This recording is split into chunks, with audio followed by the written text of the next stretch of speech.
I know from personal experience it can be tough to transition from a student nurse to a professional nurse. I remember when I started my first job in the emergency room, and I sat there twiddling my thumbs because I still had not successfully gotten an IV in and I was about to hit the ground running. Little did I know that there was such a thing as nurse residencies. And that's why I'm excited to tell you about HCA Healthcare's nurse residency program. This program supports newly graduating nursing students at the early stages of their careers. HCA Healthcare's year-long nurse residency program helps first-year nurses transition from the classroom to working in the field with confidence. Plus, nursing residents get access to a range of opportunities to learn from specialists in various areas, such as ER, critical care ICU, and surgical services. And there's a variety of other great benefits. Learn more today at careers.hcahealthcare.com/residency. Again, that's careers.hcahealthcare.com/residency. HCA Healthcare is an equal opportunity employer. Welcome to the Nurse Leader Network podcast with your host, Chris Racinos. Wherever you're going on your nurse leader journey, we're here to help you get there. Welcome, everybody, to the Nurse Leader Network podcast. We are back at it again today. You know, I was sitting there when I was writing one of my LinkedIn posts the other day, and I realized that I'm coming upon my 1-year anniversary as an official nurse entrepreneur. I left my corporate job in September of last year, and I'm super excited. And so I thought, what better way to celebrate this than to share with the audience this guest that I have that is going to walk us through what it takes to become a nurse entrepreneur. Like, what does it take to grow a pair, or maybe not grow a pair? I don't know that I grew a pair, and literally take a huge risk like that. What does it take, and what are the benefits of doing so?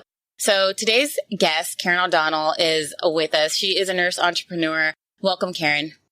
Thanks, Chris. This is Henry. He is part of the podcast. So sorry, Henry, you are not part of the introduction. For those that couldn't see it, Henry is her little kitty that came up on screen. So thank you so much for having me, Chris. I really appreciate it, especially being your 1-year anniversary. That's so great. Hey, no. Okay, so you got to tell me about your journey. You're doing big things where you're at. And so I'd love to hear, where'd you start off in nursing? How did you decide, okay, it's time to take the plunge? So I started with my nursing journey as a flailing student who didn't really know what I wanted to do when I was in high school. And I had a grandmother who was an LPN, and she basically said, you need to get into healthcare, you need to get into nursing. So my first nursing assistant job was at the same nursing home that she was working at. She was doing private duty with her aunt who had a stroke. And she was like, come on, I want to show you how to do this. Come on, I want to show you how to put in a Foley. And she really taught me the ways even before I went into my education. So I said, that seems pretty cool. I think I'd probably want to do that. So I very happily went on that path. I graduated with a BSN, and at that time, you couldn't really get a hospital job because there were too many people with experience. And if you didn't have experience, you couldn't get a hospital job. So a bunch of us new grads, we went to a rehab center, and we worked there for about 1.5 years, just had, the experience of actually, touching patients and being able to listen to lung sounds instead of just doing it in clinical. So that was a really good turning point, but I always wanted to do med-surg oncology. So I did that for approximately 3 years, and then I had an opportunity to go to the emergency department, and I truly said to myself, I've never even thought about that. This is an opportunity, but I'm not smart enough to do that. I have no idea why anybody is even thinking about that. So I went for the interview. I was tired. I was getting off night shift, and I actually got the job. And I said, is this what I'm doing? Okay, I guess I am. So it was the best decision I ever made because I didn't even know I loved emergency nursing until I started doing it. So I did that for many years, and then I started getting a little bit restless. And I've talked to many nurses who are like this, every 3 or 4 years, you have the itch to do something else. You get too comfortable.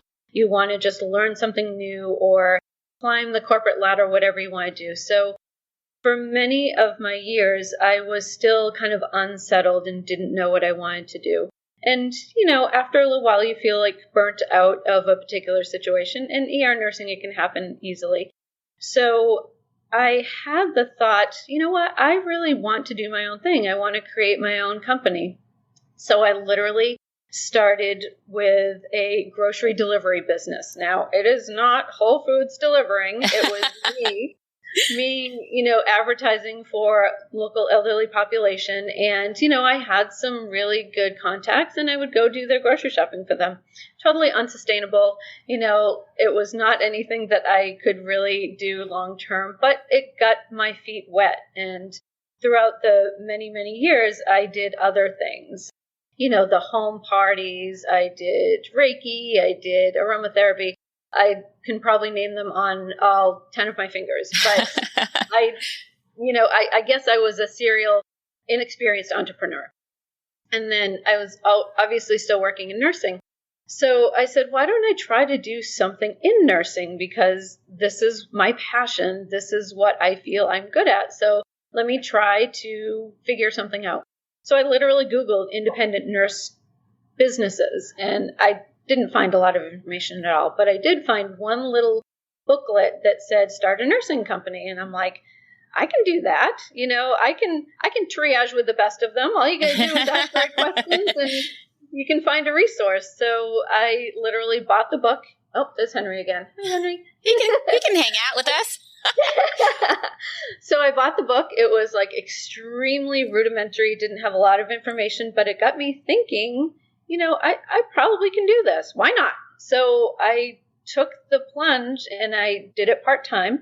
In 2012, I incorporated and I just kind of started on the path. And, many years later, 3 years later, I was able to finally do it full-time. So I quit my full-time job, became my best employee. I staffed my own self.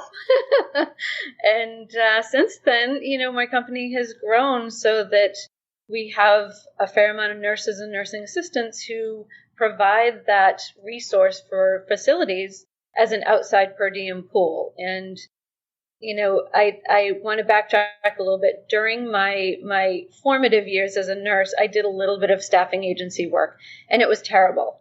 It was awful. You would go to these places, you would not have any guidance. You basically would be like, okay, go give, 40 residents their pills and you don't know who they are. And it was a really, really bad experience. So I took that to heart in that when I decided to do this, it was not going to be like that. I was going to take care of my people as well as my facilities and contracts and make sure everybody had a good working relationship so that everybody would be happy. And it really was a 180 from the experience I had. So here I am 9 years later, and I'm still managing my company. I'm still practicing as an emergency nurse, which is super important to me because I feel like I don't want to lose my nursing skills. And for me, I feel that the best managers have done the job and can still do the job. So I never want to lose sight of that because I became a nurse for a reason, to take care of people. And now I'm taking care of my staff too. So I'm blessed in what I'm able to do. And I feel every day that I'm grateful to be able to wake up and do it. I love that. I think we had similar points in our journey. When I decided to become a nurse entrepreneur, it really was because of a kind of a reflection point of burning out, meeting my family needs. Like I was just burnt out and my family needed me in a different way. And so when I began thinking about leaving my job and becoming an entrepreneur, I purposely looked for things that were not in nursing. Like I literally was like, I don't want to do anything in nursing. I'm done with being a nurse. I should not have become a nurse. Like I was really at a point where I was just fed up with the profession and I wanted to leave.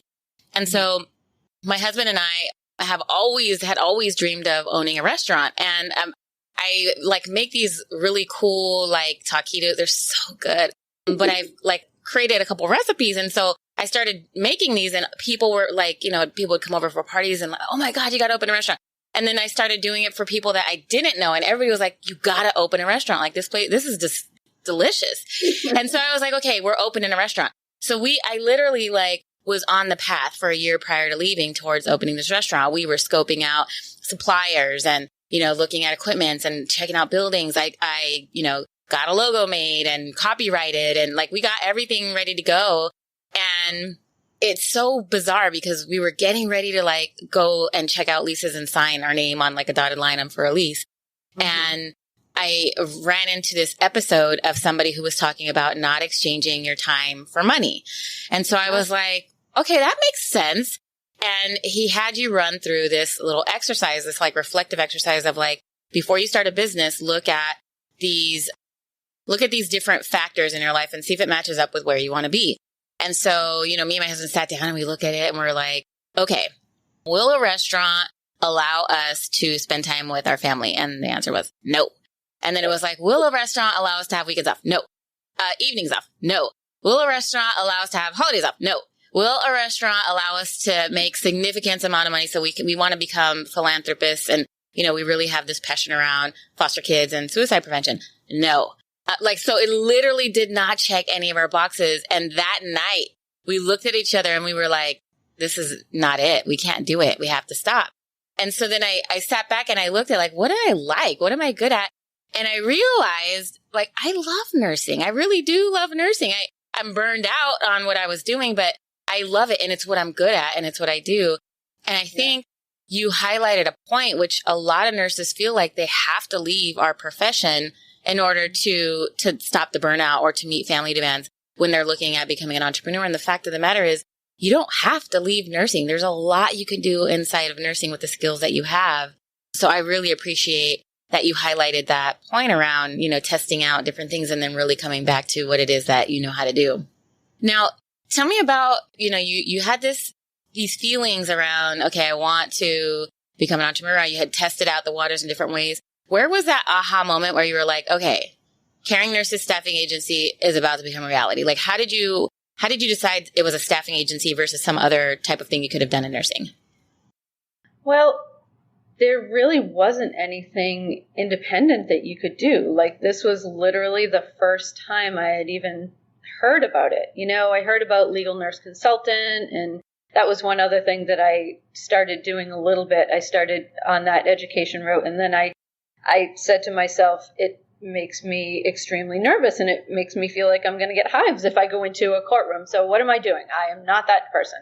So then I literally had searched the internet again and found that there really isn't anything nurses can do independently. This was 9 years ago. So fast forward, there really has been a huge push on, people who can do independent nursing jobs. And our license can provide a lot of knowledge. It can provide a lot of independent practice without being in a hospital. And that was just a part of the education that I have had in the last 9 years.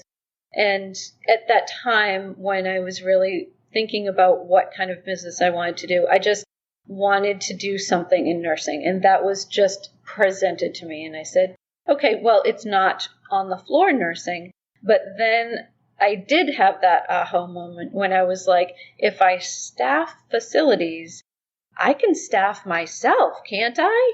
Why can't I do that? And it was like, okay, that's where the two worlds are going to combine, where I can, become a manager, become an independent person, but then I can actually be my own employee. So it was a unique dichotomy that all of a sudden I was like, wow, is that possible? Why isn't it possible? Did somebody tell me I couldn't do it? You know what I mean? So it just really kind of created that, okay, it's a business.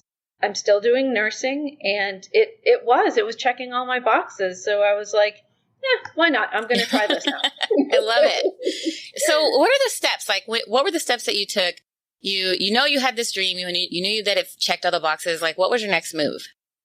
So I started baby steps. I went to the Small Business Administration. I got some information off of their website. I found out how to really kind of maneuver in terms of, what what kind of a business I wanted to do. Would it be an LLC? Would it be a sole proprietorship? All of those terms I had never heard before.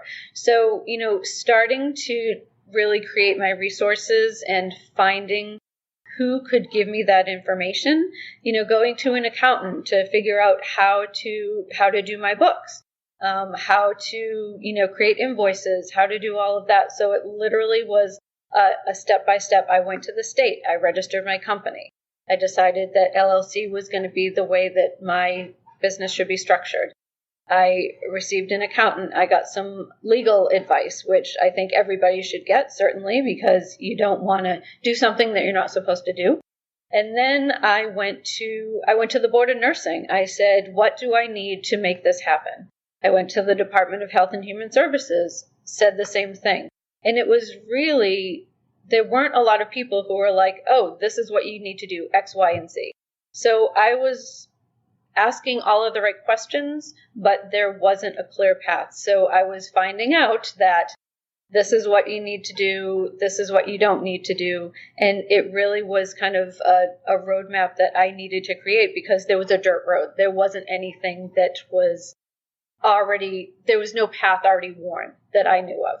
And it was a little bit difficult for me, because I want to know what I'm doing. I want to be comfortable with what I'm doing. So I really had to step outside of myself, because I was comfortable doing nursing, but I don't have an MBA. I've done these little businesses, but I was not an expert by any means. So, business is a different animal. And I think that nurses can sometimes really be naive to that and fearful of that, because we know what we know, but we don't like not knowing what we don't know. And, I'll tell you a story. When I was working on one of the units I was working, this is a very powerful story for me, and it's kind of an aha moment for my whole nursing career, as well as my outlook on life now, is I worked with a nurse who, she was one of my preceptors. And this was after I was off orientation. I was a nurse of maybe 1.5 years, 2 years. So I was starting to get my skills, but that some nurses don't take you in and give you the education. They make you prove yourself. So this particular situation, I had just, my patient was off the floor. I had just made his bed and I was about to leave. And this nurse came to me and said, there's something wrong with that.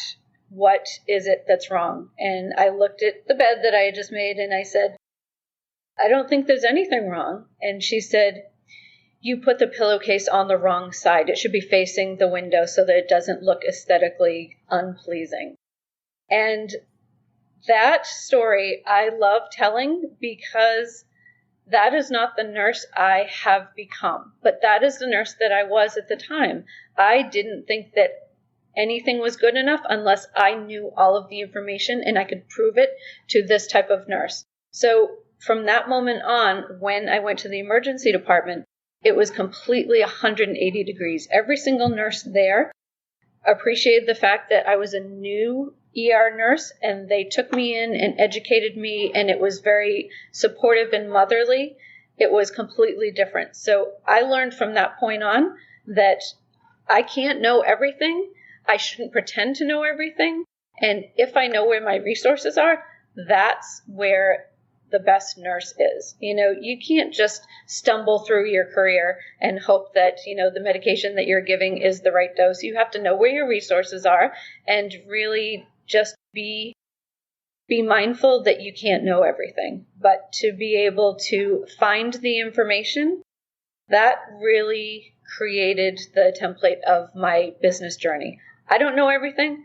I don't know anything to start with, and I'm just going to start and go from there. I'm going to triage like I triage in the ER. I love that. And it's true. It's really hard to go from being like a master at what you do as a nurse to like a complete novice, not even novice. We haven't even graduated any kind of school. Right. And then begin really making, choices around like money and these budgets that they're not other people's budgets. Like, this is my budget of my business and I want to keep my doors open. And so you're right in that, I think as nurses, I think it's a disservice that we don't do that type of education in school, but really is going to take being comfortable with being uncomfortable forever. Because I'm finding, like, as I master a skill, right, I learned how to code and get my website the way I wanted it and learned how to do all these different things. As I mastered those, then I would, I'm putting on a conference this Sunday. And this is the first conference that I've put on by myself. And so it's a new, like, challenge. And every step of the way, there's something new to learn where I'm a novice again. And it's frustrating. And then I learn it and I'm like, heck yes. And then I want to turn around and repay it and teach people so they don't have to struggle with the things that I struggled with. So I love that. I love that model. And it takes that, I think, to be a resilient business owner. If you don't have that, you're going to quit. You're just going to quit. you're not going to make it. Yeah. I think that nurses, all in all, like, we don't see ourselves as salespeople. We don't see ourselves as, being able to sell our product, being able to put our idea out there and get people to buy into it. We see ourselves as patient care advocates, but they are one and the same thing. So literally, if in the beginning you had asked me about my company, I could tell you all about my nurses and how great they were and the things that they did. But I couldn't tell you, how a website was created. I couldn't tell you the most basic things, but to be able to just be passionate about the fact that I have great nurses and this is why you should partner with us, because we have all this experience. We have all these, things that you could benefit from. And oh my God, I just did a sales pitch. You know what I mean? It really is. We're one and the same. It's just we talk nursing and everybody else talks business. And then when you start collaborating, it's like a little symphony going on. Yeah, it's very similar. And I like to tell people, like, listen, you sell health to your patient all day long. That's what you're doing. You're selling health. You are there to educate them, to help, with motivational interview, understand where their point of view is and how to get them ready to create change. That's the same thing you're doing in a business. Your goal in your business is to fill in a gap in somebody else's life, regardless of whatever that gap is. And so it's the same principle. It's just doing it with a different population. Yep, absolutely. So what advice would you give if there's somebody who's listening today who's like, you know what, I want for a year from now for me to be saying I'm celebrating my 1-year anniversary as a nurse entrepreneur. What are some tips? Where do they get started? What would you suggest that they do? So I think that, one of the biggest things is have the confidence to know that you don't know everything and to really get excited about whatever you're doing, whatever your idea is, whatever your business is, and just go out and find the information that you need. It's all out there. I mean, the internet has so many resources. The Small Business Administration has a lot of resources, and you can find this information for not big dollars. I think as nurses, we all are good about finding information and finding the right people to tell us how to do things. But sometimes we are nervous that somebody will think that we are not smart enough to do it. You know what I mean? I think that if you have an idea and you go for it and go down that path and it fails, go on to the next idea. There are so many business leaders and inspirational speakers that I've heard of that have done job after job after business, and finally something clicked. And that can be after 100 tries. That can be after 2 tries. But if you find something that you're passionate about, then just start. Just take the small steps.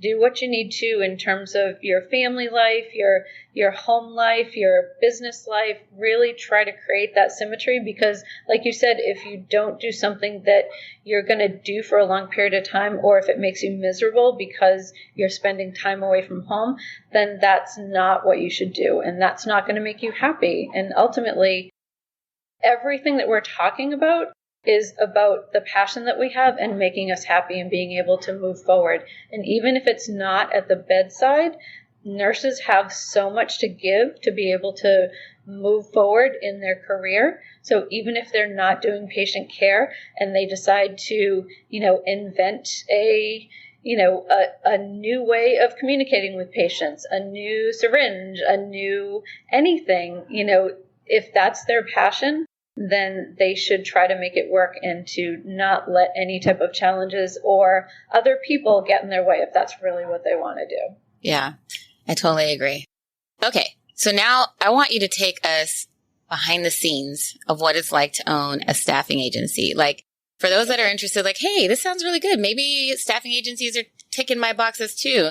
What does your life look like? Walk us through a day in the life of a staffing agency owner. Well, I think, like I said, I'm a little bit unique in the niche that I created.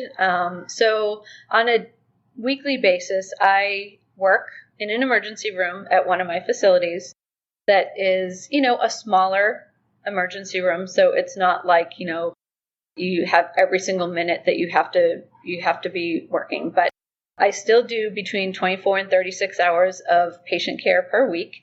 During that time when I'm on the floor, I have an assistant who takes my, day-to-day calls and handles the office.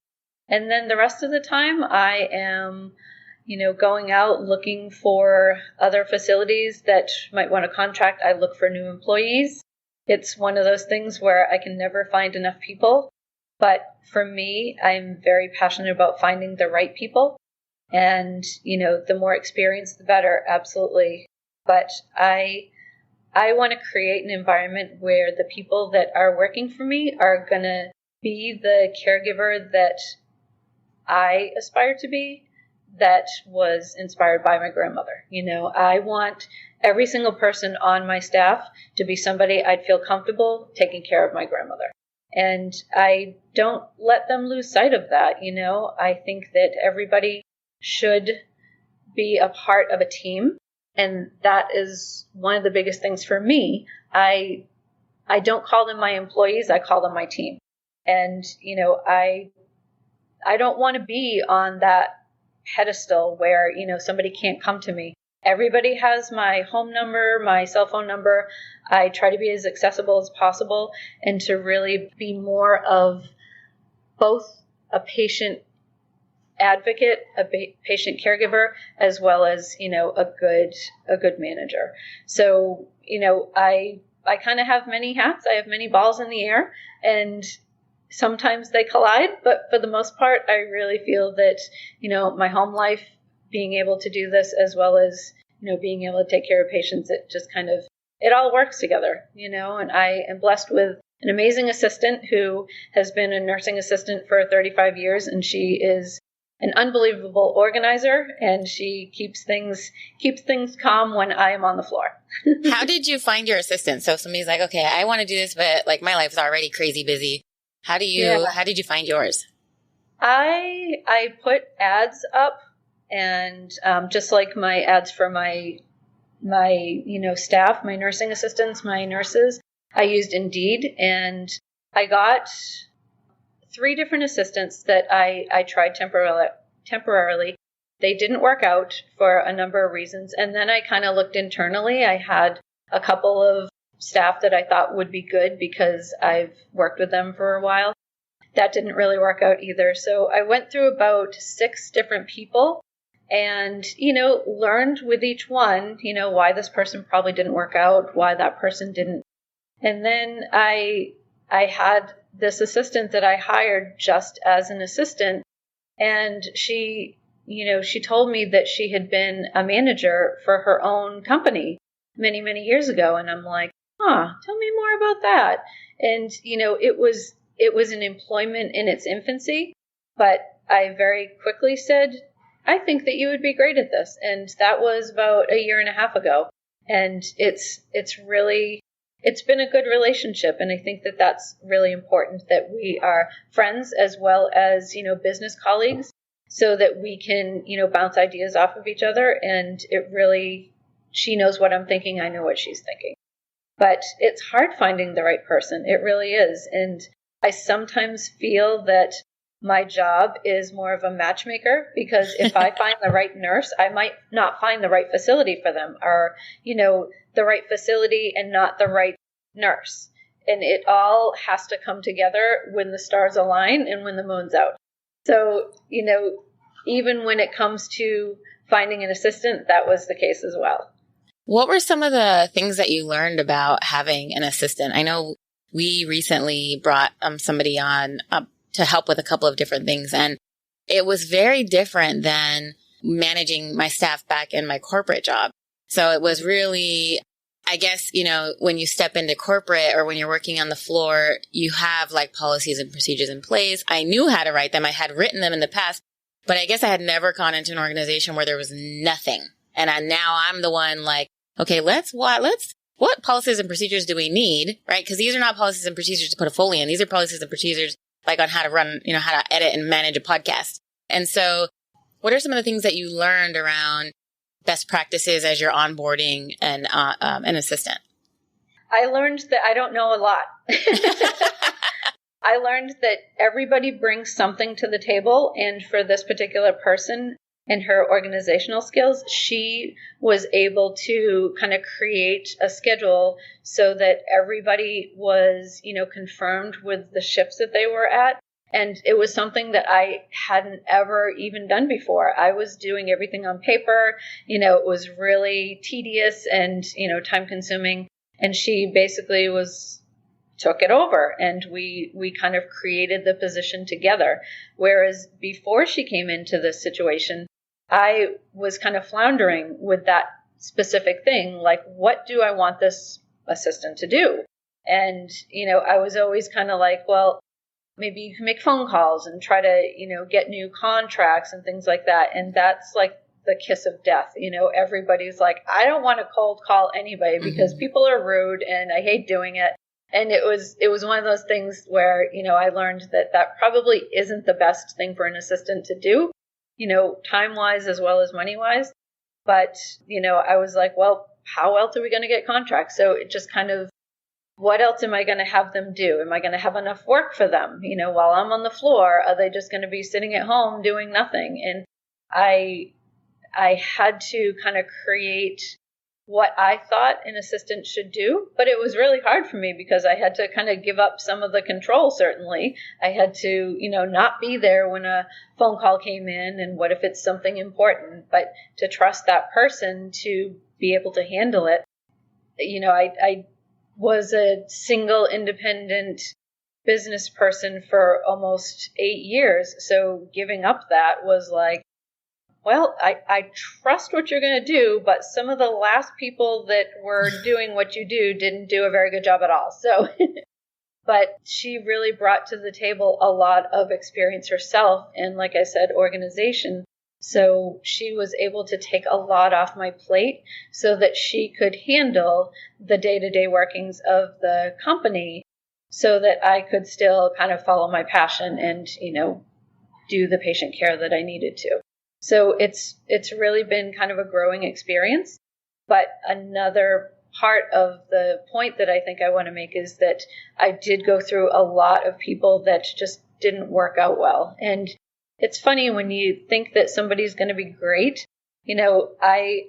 I'm not the best interviewer at all. I think that everybody is going to be a rock star because it says so on paper. And I can't read body language very well. So, it really is, for me, unfortunately, it's a test of time, and it's, your actions speak louder than your words. So I always take a leap of faith on people. And, for this particular individual, she has been worth her weight in gold. She's amazing. What would be your recommendation on, like, once you find your person, you've defined the role, like, how often do you meet with her? What do your touch bases look like? We text a fair amount. I can, sometimes give her a call if she has something in particular that she needs. We occasionally will email, but, there's a lot of texting going on. But she handles a lot of the issues of, just people being late and somebody, was being a drama queen or, just in their words, things that they are unhappy with. So she really handles more of the HR personality type things. But throughout the day, we do a fair amount of texting. And then we meet a couple times a month, but we call each other probably, 5-6 times a week and just really kind of dig into it. But occasionally there will be weeks that go by that I don't hear anything, and I'm like, hey, what's going on? How are things? And she's like, great, I'm handling them, And I'm like, wow, okay. Yeah. And then I'm going to pivot towards, you mentioned, you found her the same way you found your nurses. How do you find contracts? Like if somebody's looking to become an agency, like what does contracting look like? Or do you just like knock on a health plan's door and be like, hey, look what I have? We still are kind of super old school, and I'm okay with that. So literally the first thing that I did when I decided to create this company was I had pamphlets made, and the pamphlets, people laughed at me. They were like, that is not the way to get business. So I mailed out about 100 pamphlets, and within a week, I got a phone call from a hospital that I am still contracted with. And they said, hey, I just got this in the mail, and do you want to come meet with us? And I'm like, yes, of course I do. So, that I still do. We still do mailers. Nowadays, it's not as effective, but we still do some cold calls every once in a while and just kind of go within our logistic, area, so that if I have a nurse that lives, 30 minutes from a facility, we'll call and say, hey, we are a resource for you. Would you like to contract?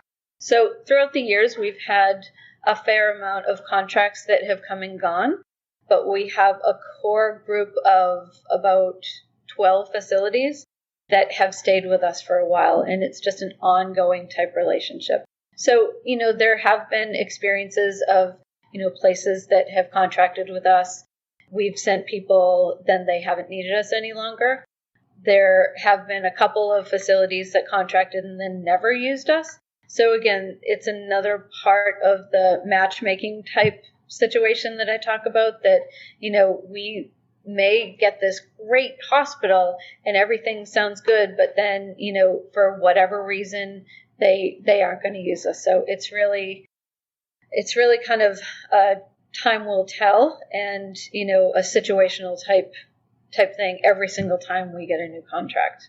Oh, man, I have never thought about running an agency. So this is just like highlighting so many different pieces that I had never thought about around what it takes to really, create this really needed thing, especially, we're in the middle of coming up upon a fourth wave here with COVID. So I can see just how important staffing agencies really are in making sure that we have what is needed to meet that demand. Now, there are some facilities that are, a little bit smaller, more local, and they, are places that are basically run by agency staff because they can't find their own staff. So for me, not only do I have to find the right people to help staff, but also I need the facilities to make sure that they are not going to take advantage of my staff. So a big part of when I contract with a facility is that we are here to help you. We are not going to be the nurses like I had experienced that are going to get the worst assignment, that you're going to, your nurses are going to abuse verbally or whatever. We are here to really be the help. And if we all work together well, we're going to be with you for years if you need us, So that for me makes my people and my team really, it takes to heart that they're doing it for the right reason, and that they're there to help people and not just to be, an extra pair of hands that, has a pulse. Because a lot of my competition, we're a very small facility, a small business. We have 20 employees, but, other places that I compete against have upwards of 400 nursing assistants. And you're basically just a text away. So you get a text that 200 other people do, you get sent to a location, you get the worst assignment ever, and you don't go back for those shifts. So the facilities feel that. So when I first was kind of coming up with the name of Caring Nurses Staffing Agency, I literally thought maybe I shouldn't put agency in the title because it had a really bad connotation. Agency nurses, don't stay long. They are not the most helpful, and, they really are people that may not be able to get another job elsewhere. I mean, these were all of the rumors that were going around. So, facilities, they've experienced bad things that happened. So it was kind of like trying to recreate the wheel for my company to not be like that. So it's sometimes hard, and it's sometimes just an education to let people know that we're not like that, but also that, we pride ourselves that we have really reliable, experienced people, that our call out rate is extremely low. My competitors have upwards of 70% call out rate, which is ridiculous. Wow. Oh my gosh. It's crazy.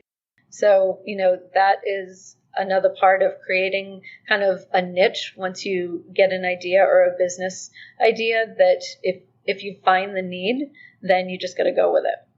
When you're vetting organizations around, just that, like treating the nurses right, is it like a conversation? Do you do like checks with the nurses after they've been there, or how do you ensure the integrity of the facility?